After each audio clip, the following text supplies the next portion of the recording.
What is up, everybody? Calling all angels. We are here for the recap of the most recent week of NWSL soccer. We've got 1 week remaining until the break. So let's quickly go over the previous week here. This is going up here. You see, fairly late in the night here on Thursday.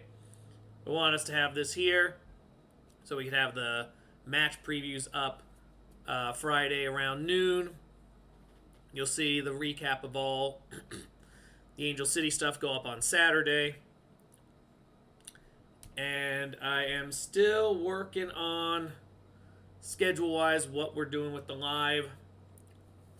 But I do believe we will have time for one. It's just a matter of where the opportunity is going to come in. We might find ourselves in an earlier time window, but I will let you know for certain. All right, first, let's talk about these matches that we just saw. First up, the Friday match, Seattle Reign finally picking up some points and showing some signs of life, defeating Boston Legacy.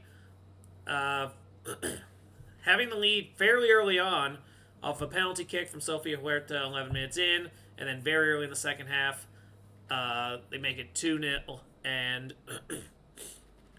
this is all despite the fact that, in terms of shots and possession, Boston was controlling the pace. Seattle was just picking their spots really well. And Boston did finally break through, but by then the match was nearly completely finished. So it all worked out for Seattle here, but man, they cut it close here for sure. And that's one of the things, looking at what we're going to be seeing after the break. Seattle has got to make some big adjustments. Obviously, it's too late before the break to really do much. They're just going to take care of the match this week. And then you got a month to get ready. A lot of reconfiguring needs to happen there. And honestly, I would say for Boston, because of how crowded the league is, you might find yourself more willing to maybe make a play for something. But that said, I think it's better for them to just stay the course, get a season of continuity. I would not try to make too many drastic changes, even if it does lead to worse outcomes, because you're trying to stabilize a style, you're trying to create a team culture. And even if you did make the improvements, it would be only maybe barely enough to get you in. I think right now what they need is the experience of just locking in a style. If it's good enough, great. If not, we'll have to try it next year. But kudos to Legacy for being game on this one, and Seattle, we'll see if this means something more positive. Next up, we've got North Carolina getting a 2-1 victory over Racing Louisville. And with this one, it was kind of similar setup. Louisville didn't score until injury time in the second half, with Aaron Wright scoring.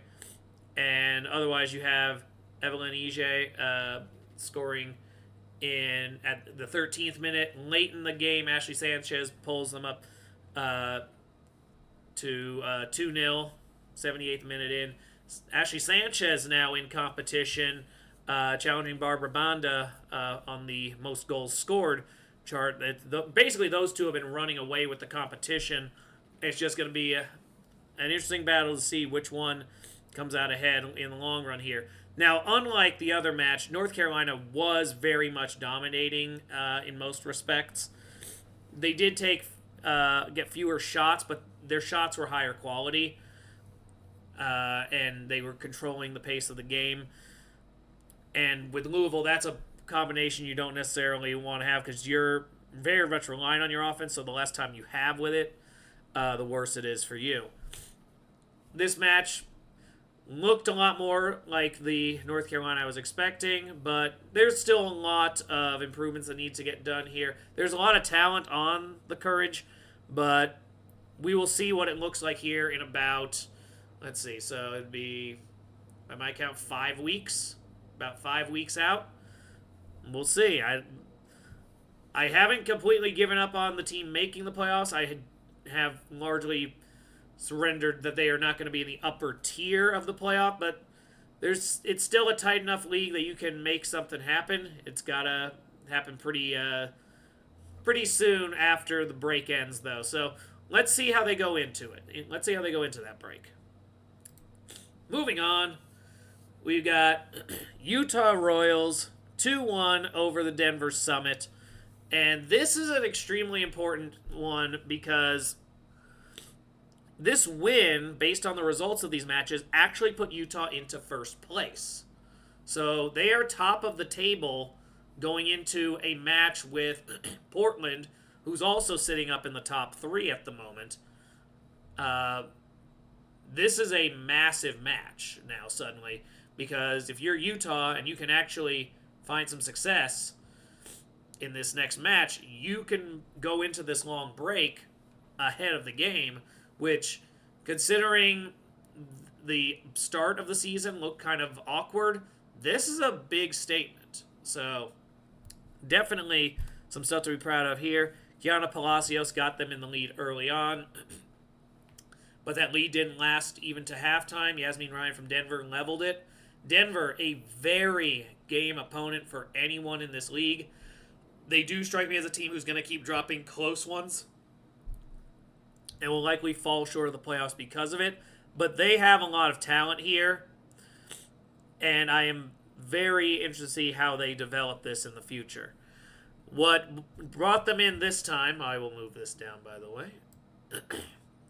What brought them down was some fouls, especially in the box. They gave Mina Tanaka a penalty kick in the 72nd minute. She powers it in. And just like that, match is basically over. Denver was dominating in time of possession and shots. Like I said, they have a lot of ability, but in close matchups where you've got an opponent who is pretty familiar with what they are and what they're doing, Denver's not going to be able to just muscle their way through. That's why I think you're seeing them come up on the wrong end of these a lot. But you're seeing a lot of improvements. I've been interested in how they've evolved through the season. We might see Denver still hanging around the playoff picture late in the year. I do expect a 9th or 10th place finish by the end. But Utah, at the very least, they're going to be in that upper quarter going into the break. If they win, they'll be on top of the league going into the break. And we'll see where they go from there. What is in store for Utah Royals FC? Meanwhile, okay, I'm going to go through this one quickly. There's a lot here. I'm going to go into a lot more detail when I recap the Angel City stuff on Saturday when you see that video. For now, all you need to know is this was catastrophic for Angel City and euphoric for Houston Dash, who started out with a lead but gave up a penalty kick to Mayara 26 minutes in. This was a very balanced first 30, and that was about it. Houston was aggressive and powering through most of this match. They were fairly dominant in the second half, trying to get the opportunity. Angel City did have a few decent shots. As a matter of fact, towards the end of regular time, with about the 88th, 89th minute, an opportunity came in the box that they had a shot at the net and just couldn't get it past the keeper. And then Houston takes advantage very early in injury time with Maggie Graham taking a pass from Danielle Colaprico, and that was it. Angel City did not have enough time. There were only 3 minutes added. So Angel City just taking a bad loss here. This is big for Houston because it keeps them relevant. Angel City, they have had a really bad second stint of this season, and at this stage, they just need to get into this break and start sorting out a lot of what's going on. I am going to hold off on my thoughts. I will give up a little during the actual recap, and I will go into it a lot more when I do a season to this point which will be happening during the time off. I've been looking at what kind of stuff I can cover during that time off. It's likely going to be some front office things. There'll be like a weekly recap of anything that's been happening there. Going through just some periodic Angel City stuff. Obviously, the World Cup will be running, so there'll be stuff there. I'm going to see what kind of content we can get up here to try to make some interesting things happen for us. But for now, all that needs to be recognized is there are some very noticeable problems, especially offensively, that Angel City needs to address after this week's match. And yeah, that's all I'm going to say for that for now. Let's move on to the Sunday games. Kansas City Current did actually kind of what I expected them to do. They came through against Portland knowing they needed to get some much-needed points, and they did. After giving up a goal to Sophia Wilson early on and taking a 1-0 deficit against Portland, a lot of their heavy hitters stepped up. They carried a slight edge throughout most of the game, especially after that goal, and it led to Kansas City reeling off 3 unanswered. Labonta leveling the game in the 41st minute. Tem Wachawinga putting them in the lead at the 63rd minute, and Haley Hopkins putting it out of reach at the 3rd minute of injury time in the second half. Very dominant effort from Kansas City in terms of the score line. Portland was showing signs of being the upper tier team, but it was clear their style does not stack well with Kansas City, and that should be very worrying to them if they have to match in the playoffs, because what I saw there, I do not see Portland as a team that can really step up to Kansas City.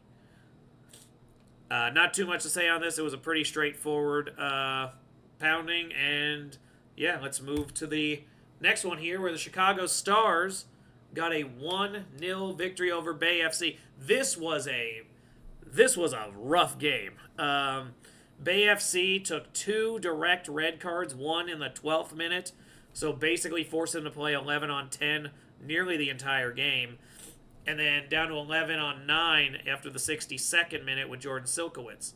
This eventually led to one opportunity for Chicago, Mallory Swanson picking up a goal in the 70th minute, and when it's 9 versus 11, that's pretty much all she wrote. Bay was just looking for one to salvage a point, and that pretty much ended their chance at it. Not too much to say otherwise on this thing, other than this was a kind of a notable moment because Chicago did just get rid of their coach.